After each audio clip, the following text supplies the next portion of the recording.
Uy, lampas man.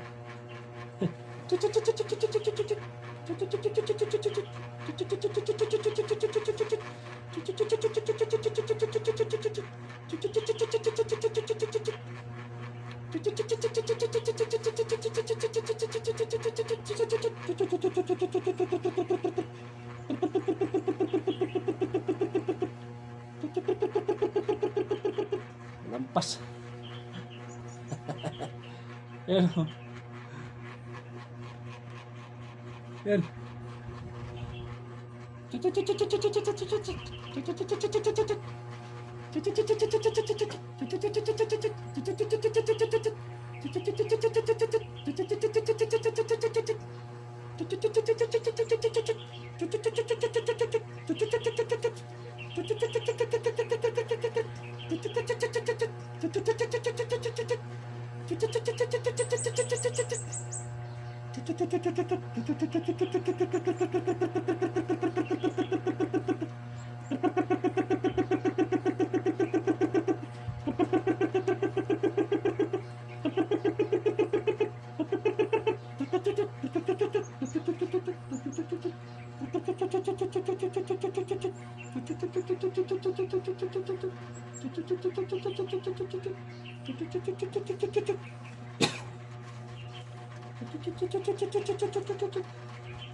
Ali, ali.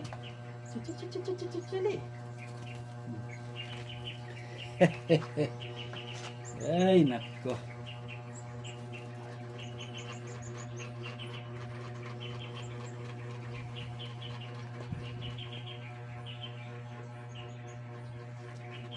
Diba? Yan. So,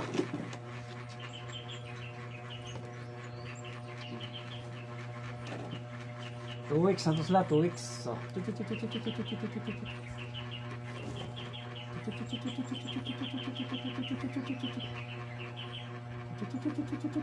masyado pa dito.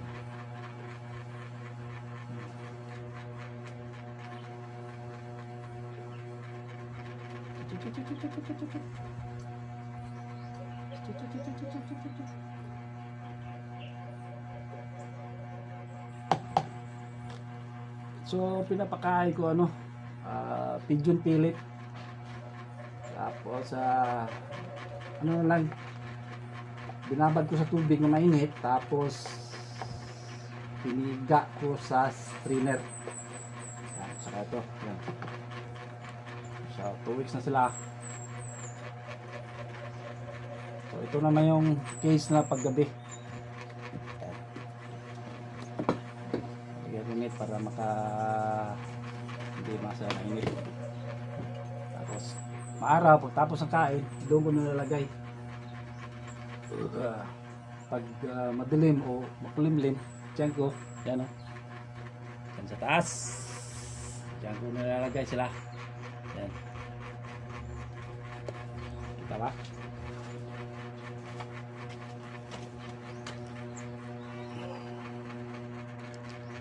So tignan Tagdadalawa sila nito. Tagdadalawang syringe. Ang pakain ko. Eh.